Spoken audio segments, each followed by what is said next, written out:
I'm going to start off with the really obvious joke. So Danielle, as you've heard, hails from a small town called Waihi, where I first met her. A town with a mine in the middle of it, or a mine with a town in the middle of it, depending on how you view it. Tim, to my immediate left, was born in the bustling metropolis of Masterton, New Zealand, and I grew up in Dunedin, in the south of New Zealand. And then Richard is a Welshman. So with 3 Kiwis and a Brit on the stage, I just have to say I've just surrendered this entire session to 25 minutes of free hits on Australian sports. So if anybody wants to kind of go with that theme rather than the one we've got, I'm happy to take it. By way of introduction, so Voconiq is where I work, where the session sponsors here. I've just spent a couple of hours in the great big curtain plenary session where the most common word that seemed to come out was trust. Trust is what we want, and that's awesome when you're in a business that measures trust for a business, and so that's what we do. But today I really want to focus in on the relationship between ESG and how we measure it and how it impacts with investors, and we're going to drift into the G as well, not just the S as well. So some really quick introductions. Tim King, Chief Investment Officer and co-founder of Melior Investment Management. Richard Morgan, Head of Government Relations at Anglo. And I'm going to dive into the S and the G with each of you by telling a story of 2 mines, which I was involved with. So about a decade ago, give or take a few years, I was a regulator. So I was sitting there looking at the stack of mining permits and exploration permits. And the vast majority of my time was taken up by 2 incredibly contentious mining permit applications. Both at the time quite well funded by investors.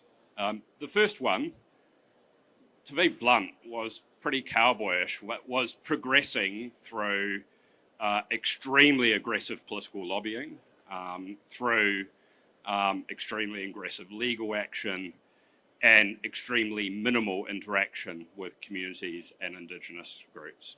And on the face of it, they were doing well. The investor money kept on flowing. The second one, actually incredibly professional, very, very professional in terms of how they engage with the regulators, and really, really working up their project in the way that you'd expect people to be working up at a project as they're going into a mining permit application. And so one day they invited me down to kind of say, look, come and see us in the head office, see what it's all about. And so I walked into the head office, and row upon row of engineers doing optimization studies and designing the various kind of options that they would have around developing this mine, row upon of geologists kind of working up the resource and options, beautiful financial models projecting out kind of decades into the future as to the value of this resource. And then in the far distant corner, away from all natural light, sat 2 people. It was their one environment person and their one social person. And again, this was a company that was very well resourced by investors at the time. And I walked out of it thinking they're toast. Like, it was incredibly obvious they were toast. 10 years later, I can confirm that neither of those companies have progressed anywhere. Both have spent probably more on legal fees than they have on exploration of late. But my challenge to Tim, first of all, is thinking about those scenarios where the social risk is sometimes sitting in a dark corner away from the windows and is not very obvious. How do you, as an investor, spot that? Because in both cases, there were really obvious, both social and in the first one, governance risks. Yeah. Thanks very much, Sefton. So I think there's been if I can point to one well, first of all, we invest in listed equities, right? And when we think of ESG risk, we think of financial risk, right? Ultimately. So, and that's particularly pertinent to the mining sector. And so when ESG risk is mismanaged, that has potentially very significant consequences for companies. It can be, at the very minimum, reputational damage. It can result in fines. It can result in litigation, regulatory response. So we think risk very, very clearly. So the significant move we've seen in financial markets, and this doesn't just apply to equities, it applies to debt and other forms of capital, is this very significant shift in investor expectations. And the way we look at that is there's a number of ways to look at how we can get an understanding of that risk. One is the track record of the company. I'm just giving you a couple of examples. I think we're going to probably talk about governance, but the who's sitting on the board, the composition of the board, right, is because if it doesn't start at the board level in terms of understanding and managing these ESG risks, it's not much hope for the rest of the company. So the board composition, the expertise, the diversity on the board is critically important. And then the reporting, right? And so we obviously have standardized financial reporting. We don't have standardized ESG reporting. That's coming, and we can talk about that if you want. And I think that's going to be an issue for a lot of companies to report under these standards because it's very onerous. But what I see is a lot of greenwashing out there, right? Companies making claims, for example, around net zero targets. I think that's really dangerous. So as an investor, there's a few ways we can triangulate to spot the difference between good and bad, right? And I think that's becoming an even more important issue because these stakeholder expectations, investor expectations are only going one way, and that's becoming much more demanding about how companies are reporting on ESG, how they're managing that risk in a genuine, transparent way, not a greenwashed way. That's critically important. So later on down the track, I want to get into the specifics of how you spot it. But Richard, kicking into the governance side, and I've set you up with a terrible example of significant governance risk, and I knew it was significant because I was the government official being beaten up through extensive political lobbying at the time. But sitting in a headquarters function overseeing multiple sensitive jurisdictions and projects. How do you then spot the risk in the dark corner? Yeah. Hi, everyone. I don't think there's one answer to that question. I'm based in London. Our operations are spread across Southern Africa, Latin America, here, and a little bit in Canada. The principle really is to check that we've got all the right relationships in place across the board. We've actually got an interesting potential mine coming up in Finland, which is going to be in a sensitive conservation area. And I remember when we first started discussing this about 10 years ago, these things take time, is one of the obvious things really. But about 10 years ago, we were talking about getting permission for this mine. And the people who were running it were geologists, and they were largely saying, my fellow geologists in the ministry are very happy with this. And my job really is to say, but are you talking to the others? Last time I checked the government in Finland, there were 2 people in the cabinet who were Green Party members. So it's really about working out your stakeholder base in a slightly broader way, that it's not just a question of technical permission, it's a question as, have you got, people, it's mentioned this morning, have you got the social license? So while I am more G than S in ESG, they're so interrelated because it's a governance thing more widely rather than a government tick in the box. So I tend to challenge my own title of head of government relations. It's really head of stakeholder relations around consensus for a license to operate. But you mentioned there, these things take time, and we've heard examples from Roe earlier on of an Anglo decision to not progress a mine for 18 months to 2 years. But let's grab the critical minerals conversation here, and I can draw this direct line from Ukraine to angry communities in Australia. It doesn't have to be a developing country. We have geopolitical events driving huge demand for critical minerals. We've got governments responding to that through expedited regulatory processes, i.e. speeding stuff up, which to communities looks suspiciously like them being cut out. And my gut instinct is we're storing up a huge amount of risk in terms of speeding it up. And yet that demand for critical minerals is not going away, that geopolitical risk is not going away. So how do we manage what you're saying is these things take time, and yet geopolitically and regulatory, the systems are saying faster, faster, faster. Yeah, I don't know the answer to that, if you're asking me, because you can't short circuit these processes in a sustainable way. I think the challenge in a way for us as a company anyway in critical minerals is that it may involve going into new countries. So while we are familiar with Zambia historically, we haven't currently got operations in Zambia. So I think if you've got a track record in a country and you know the relevant people, then it might be possible to move the permitting process forward in a sustainable way. But I think in a new country, the big challenge in Africa, it tends to be seen as DRC, the Congo.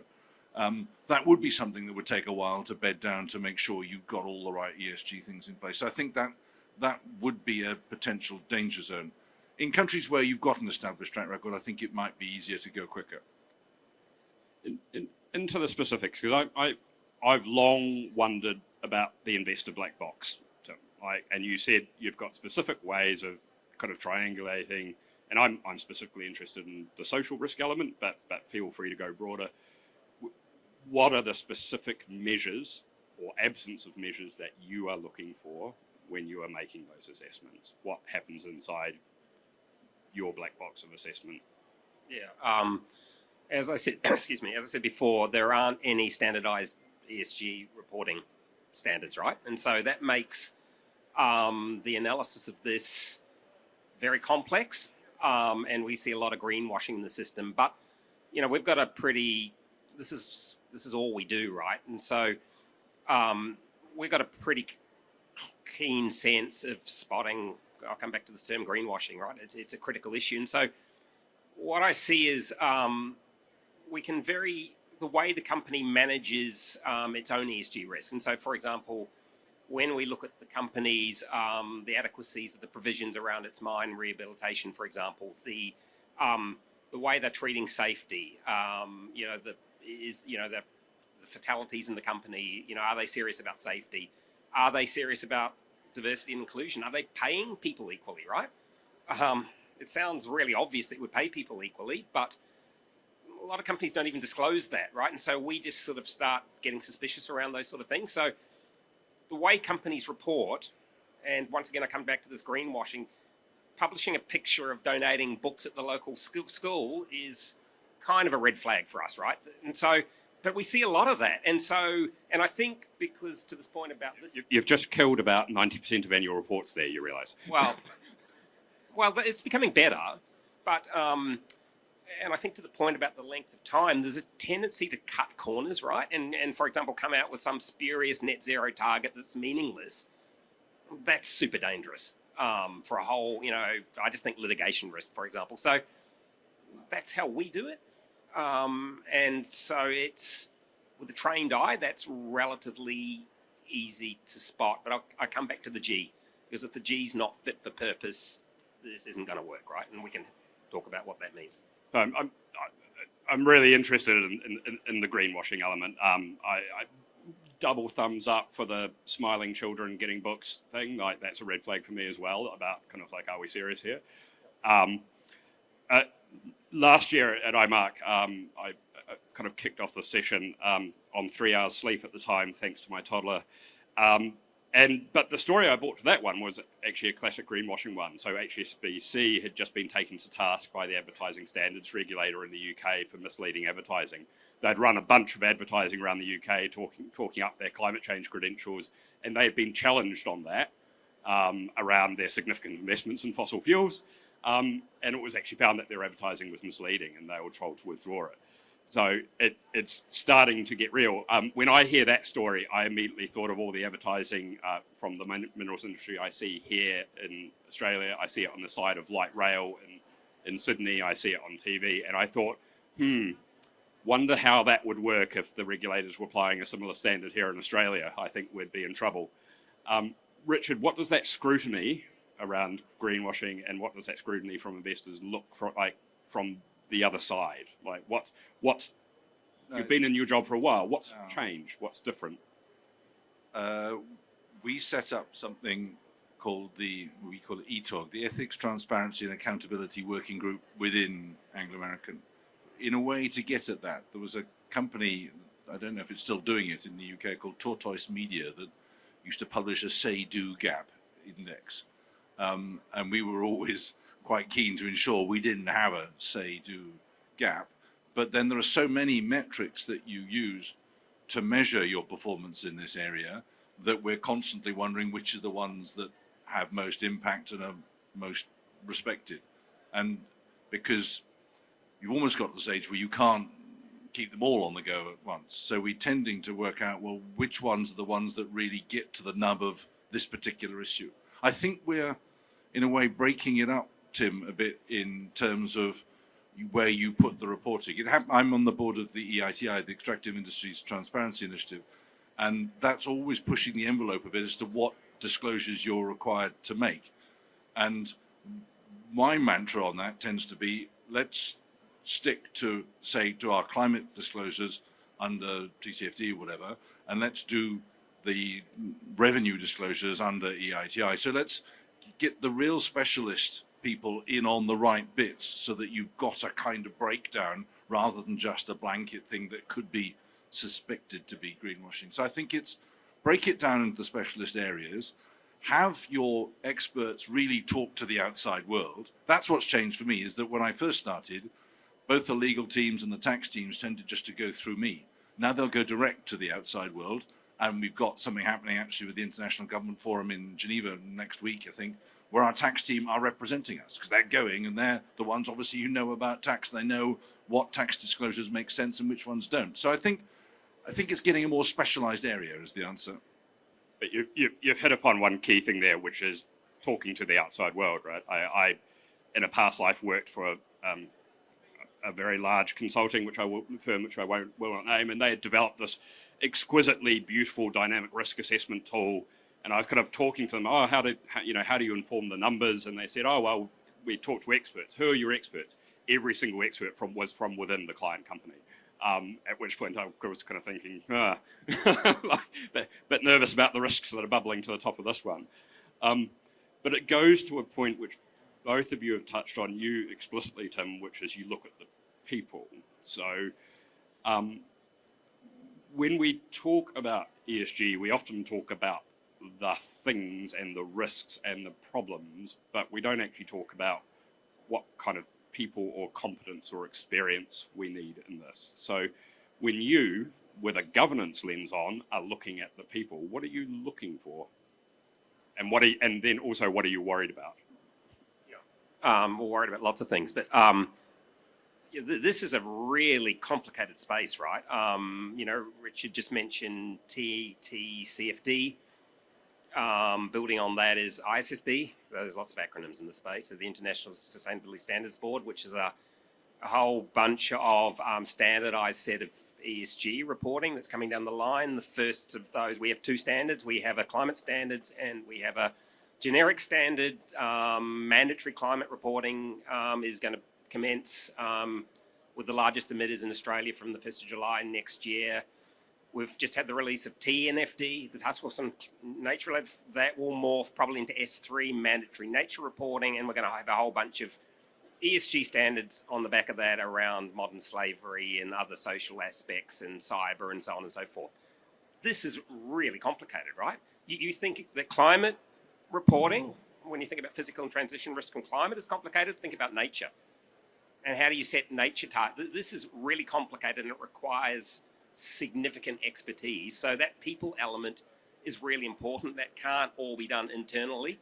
That requires, to Richard's point, external expertise. But when I, just focusing on the G, and I look at the G and everyone looks like me, I sort of think it's probably unlikely that the board has the competence to understand all this complexity.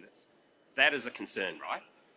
Other things to look at is, is there a specific ESG subcommittee at the board, right? I think it's such a significant issue. It warrants that. And we've seen most of the major companies doing that. So how seriously is this taken at board level? So, the diversity of the board, the independence of the board, the composition, the skills and experience and so on and so forth. So, it's a lot more detailed than that, but we can tell a lot from the composition of the G in terms of whether the company's going to be able to manage all these really complicated emerging, which are just getting more complicated, right? Both from an accounting perspective, as I just mentioned, but another example, the Modern Slavery Act is under review in Australia. That's probably going to become much more onerous and demanding.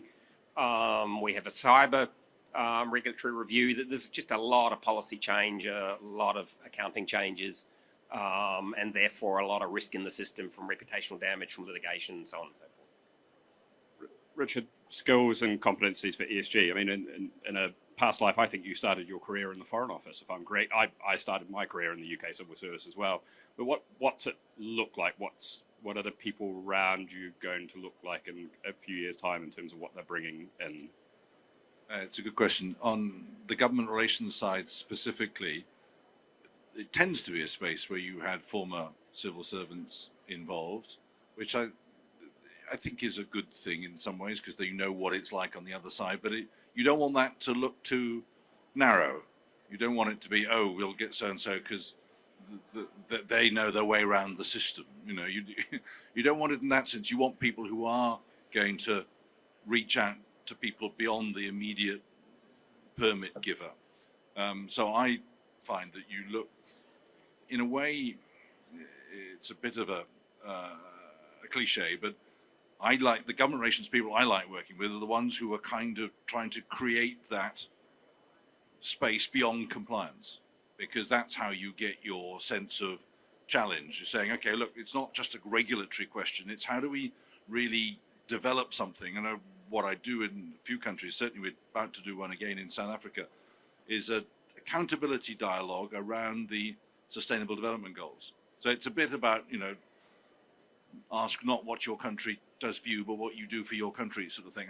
How do we get people into that shape of mind whereby it isn't the quadrant as to just what business wants, it isn't just the quadrant about what government wants, and it isn't just the quadrant about what civil society wants. They all want slightly different things, and they're all valid things. It's also the quadrant about what's good for the environment and the planet. How do you make anything that you're doing cut across those wider four quadrants is how I would interview for a job anyway. And the number of people I've found who can speak and engage with all four quadrants is vanishingly small. Very, very few people who can speak to communities, to NGOs, to government. I'm going to end with what I'm going to call the Danielle Crawford question. We use this in social impact assessment conversations, and we always end on this question, and it always gives us rich treasure, which I'm only going to give you a minute to answer. Sitting on this panel today, was there a question you expected me to ask, but I didn't? And if so, what should I have asked you?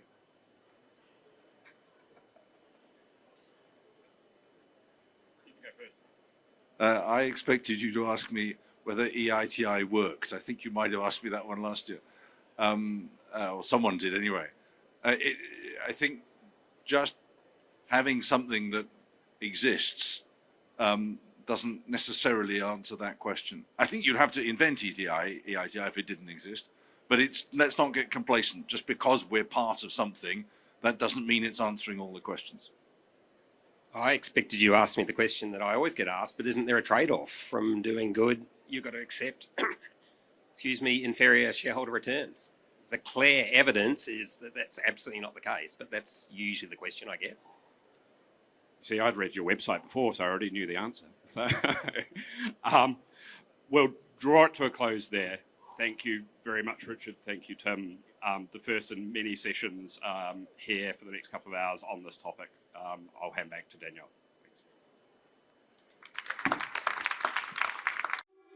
Thanks.